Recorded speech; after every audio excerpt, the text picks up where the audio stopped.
आज सभागृहामध्ये औचित्याच्या मुद्द्यांवरची चर्चा सुरू होती आणि काही सन्माननीय सदस्यांनी सभागृहामध्ये कल्याणमधले एका सोसायटीमध्ये एका मराठी भाषिक परिवारावरती अमराठी भाषिक एका सो कॉल्ड अधिकारी स्वतःला समजणारा कोणीतरी व्यक्ती आहे त्यांनी अशा पद्धतीनं अर्वाच्य शिवीगाळ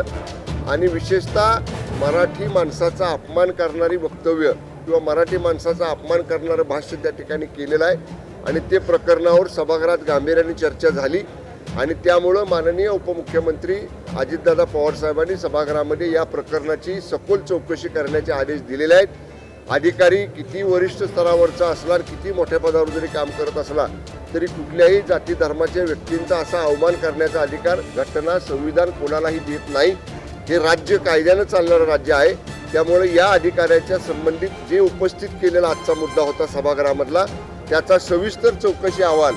शासनाकडून या ठिकाणी तातडीनं मागवण्याचे आदेश दिलेले आहेत। हा अहवाल प्राप्त केला जाईल आणि या अहवालामध्ये ज्या बाबी समोर येतील त्याच्यामध्ये जर तो सो कॉल्ड अधिकारी आहे जो मराठी भाषिकांना मराठी माणसांना अवमानकारक अपमानकारक अवहेलनाकारक अशा पद्धतीनं बोलतोय हे जर त्या चौकशी अहवालामध्ये सिद्ध झालं तर त्याच्यावर कडक कारवाई करण्याचे निर्देश माननीय उपमुख्यमंत्री अजितदादा पवारांनी सभागृहामध्ये दिलेले आहेत। माननीय आदित्य ठाकरे साहेबांनी हा विषय जर सभागृहामध्ये मांडला असता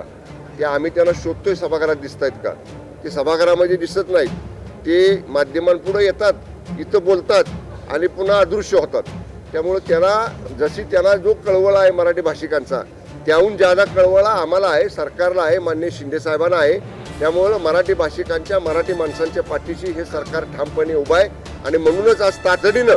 मराठी माणसावरच्या बाबतीत घडलेला जो प्रकार आहे त्याची सरकारनं तात्काळ दखल घेतली, उच्चस्तरीय चौकशीचे आदेश दिले आणि चौकशी अहवालामध्ये कितीही मोठा तो कुणी अधिकारी असला आणि तो जर दोषी आढळला तर त्याच्यावर तात्काळ कडक कारवाई करण्याची भूमिका सरकारने घेतलेली आहे। या बाबतीत सरकारची भूमिका स्पष्ट आहे। या महाराष्ट्रामध्ये सर्व जाती धर्माच्या लोकांना सलोख्यानं एकत्रपणानं नांदण्याचे राहण्याचे घटनेनं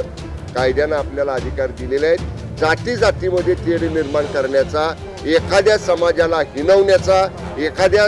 धर्माचा एखाद्या समाजाचा अपमान करण्याचा अधिकार कोणालाही नाही आणि असं कोणी करत असेल तर त्या व्यक्तीवर कारवाई करण्याची भूमिका सरकारने घेतलेली आहे।